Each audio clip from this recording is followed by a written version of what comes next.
Welcome to Lokar Car Show, a show about cars and the people who own them. On this episode, we travel to Somerset, Kentucky for an infamous Summer Nights cruise.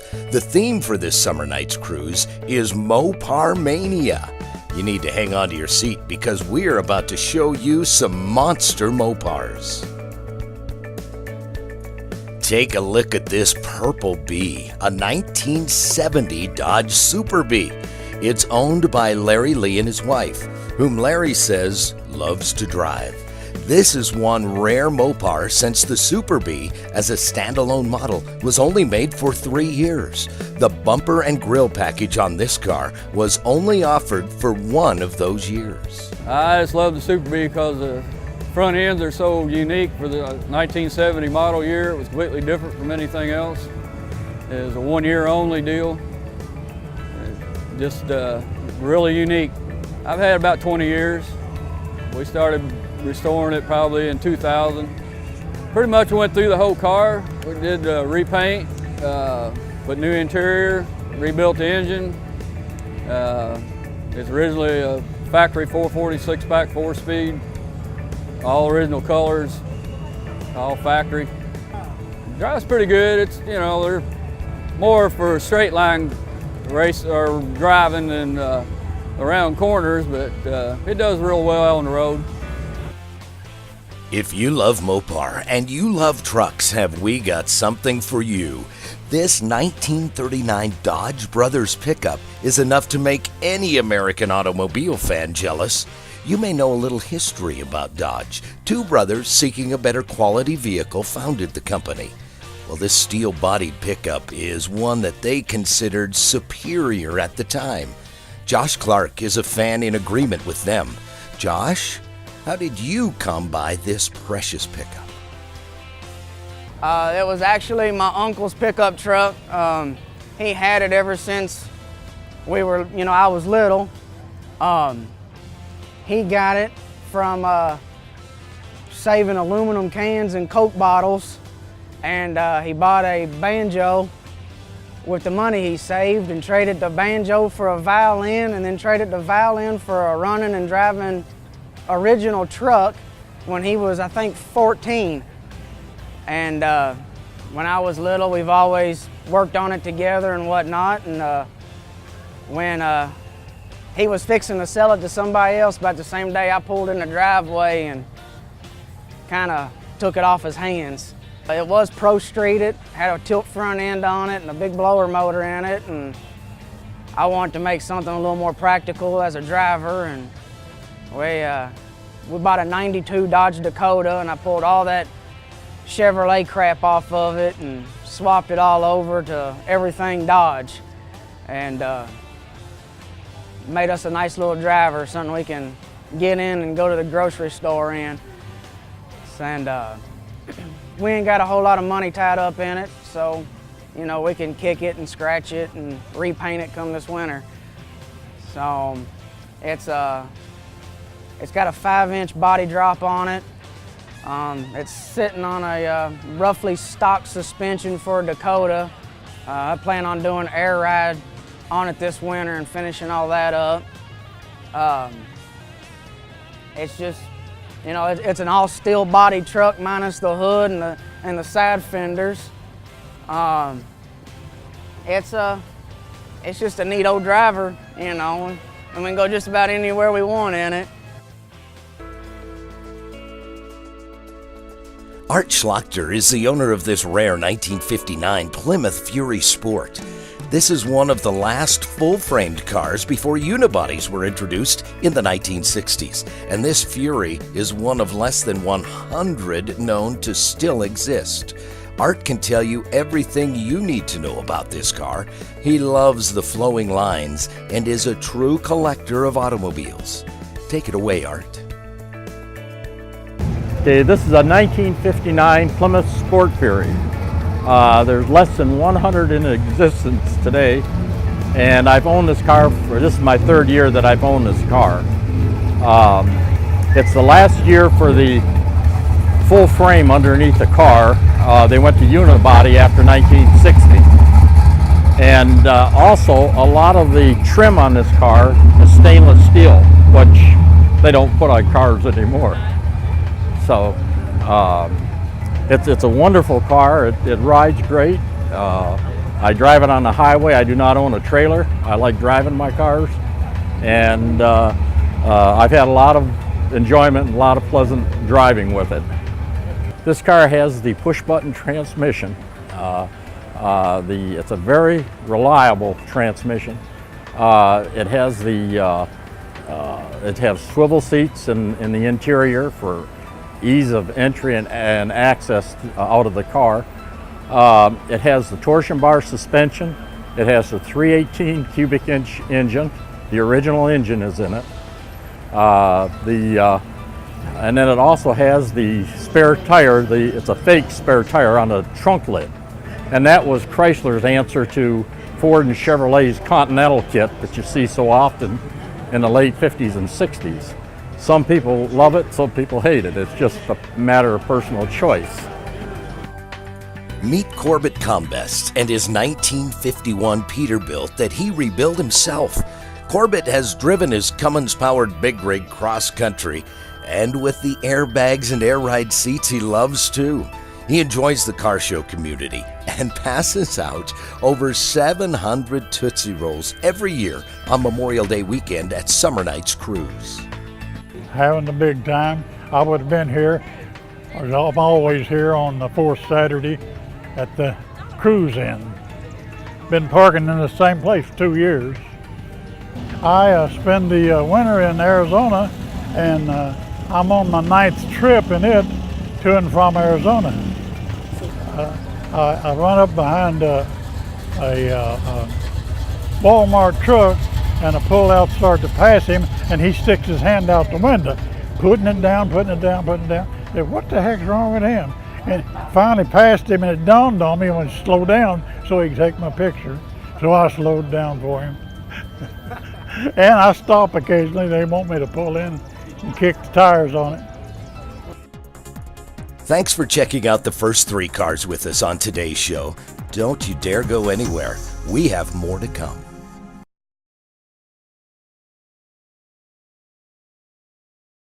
The Lokar Car Show, presented by Original Parts Group, is brought to you by ARP, proudly made in the USA, the world leader in fastener technology.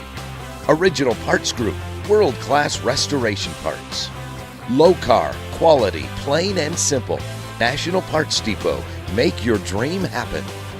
And by Power Probe, an absolute must for your toolbox. You are lucky to have stayed with us. You are in for a treat on this next segment. Today is our May edition of Somernites Cruise 2016. It is Mopar Mania. So we have a bunch of Mopar cars here on display, along with hundreds of other hot rods. It's Memorial Day weekend, and we're expecting a great day. This is not your garden variety 1939 Plymouth Coupe, and David Kirk is not your garden variety builder. He pieced together this rat rod from many different vehicles and driven it over 100 miles an hour. He loves coming to car shows for his own reason and built this car for one specific person. It's a 1939 Plymouth Coupe. Body's about the only thing factory about it. I've made the rest of it. First 5 foot of frame is a 5th wheel section of a Peterbilt. The rest of it's all tube chassis and a mixture from skidders to big trucks. Well, that's why I say it's a 10,000 pound go-kart. It is on airbags in the back, but the front springs are unelliptical. They're flipped upside down, so it's fairly forgiving, but it's pretty rigid. He hadn't missed a day of school in 11 years, and it's his gift to him for high school. He drawed it on a piece of paper and said, "Daddy, this is what I want for high school." And I said, "Well, we'll have to build that. We can't buy it." Honestly, I found it on Craigslist in pieces. Me and my wife went on a July 6th, almost 4 years ago, and bought it, and it was completely apart in boxes. And I've completely restored it, frame off, every nut, every bolt, put a LS3 in it, 465E transmission. air conditioning, power windows, power brakes. It's like driving a brand new car. It is a career and a hobby. I work on cars all day long in a body shop, and at night I work on my own. And every night, every day, every weekend of 3.5 years has taken me to restore this car at night. Well, I came down about 65, 70 miles an hour on some back roads. We took our time getting down here, but it'll go on the expressway. I built this thing to go on the expressway and get decent gas mileage, even though it is a 430 horsepower engine in it. Love this car show. This is the second time we've been to it, first time in this car, but we love coming here. Everybody's so friendly down here. There's a lot to do in the middle of town. They closed the town down to do it. It's great.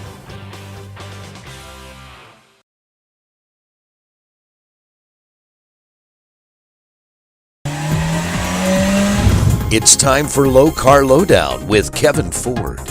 All right, here's a car that you may have seen. This is our '69 Camaro that we had Goolsby Custom Build a couple years ago. We've had it at SEMA, we've had it at all the major shows. There's a lot of custom work that we did on this car, and I'd like to take a minute to show you one of the more subtle items that we've decided to introduce as a new product are the tailpipes in this car. If we come down here, these are a billet aluminum tailpipe that it's going to be a clamshell style that's got some bolts around it so you can mount it to your body, and then the exhaust pipe will come inside of it. It looks good, it contours to the bumper, it's got some shape to it, and the best part is that we're going to offer this as a finished product. I mean, it's going to be rounded edges ready to bolt in, and we're also going to offer it in a somewhat raw form where it's a little straighter. You're going to be able to custom fit to the pan that you've got. This product is something that should be out later this year, and just keep an eye on our website, call our tech staff, and we'd be happy to update you on the status. Shh, don't tell anybody. But we're still on a small break from the Mopars here at the Somernites cruise.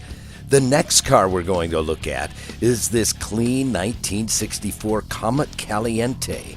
For those of you who don't know, this little car is one of the first hot rod guys started buffing big engines in the pre-muscle car era. Barbara and Leon are the owners of this hot Mercury Comet Caliente. Well, actually, I found the car pretty close to home where I live in Shepherdsville, Kentucky. And I've had it about 12 years. Of course, it was in pretty bad shape when I found it. And my husband, he has restored it from one end to the other. And we pretty much stored it back to original. Drives and handles good. It's got power steering and disc brakes and power disc brakes, and pretty much kind of modern day type. Got a 289 hypo in it. Well, actually, it's my car, because he's got his own car. He's got a '67 Fairlane that was his. He bought in 1967, and so he's got his car and I got my car. Yeah. Yeah, she hasn't driven mine yet because it's a little more potent than this one. It's well, I'm afraid I might mess his up, and I don't want to be in no big trouble. Back to the Mopars, but sticking with another husband and wife team. This is the Ambergies' 5th year coming to Somernites Cruise, and they like it so much, they're actually planning to move to Somerset, Kentucky.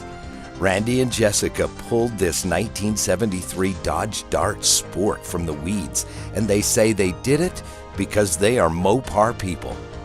Well, we found this car in the weeds. It had been sitting for over 20 years. It was a total basket case when we found it. It took us about 4 years to do it. It's a matching numbers car. It now is a 392 stroker, full custom. It was blue originally. We now have it white and black. It's got a full leather interior. It's got a modern full stereo system in it. It's got a color TV in it now. It's got a full custom trunk in it. It's got 20s on the back, 17s on the front. It's a nice little cruising car. We like to take it out and ride it around, go to car shows. We love coming to Somerset. We always come Mopar weekend, so we're here just about every year. We've been here 5 years in a row, so this makes our 5th year in a row this year. 1941 Mercury Coupe. Some people say coupe because coupes is for chickens, but it's a what they call a club coupe, and it's got an all-4 drivetrain in it. Got a 302 V8 with AOD transmission, 8-inch rear end, and it's a pretty rare car. As a matter of fact, when we go to the Street Rod Nationals in Louisville, there might be mine and 2, maybe 3 others, and out of 10,000 cars, you don't see very many 41 Mercury.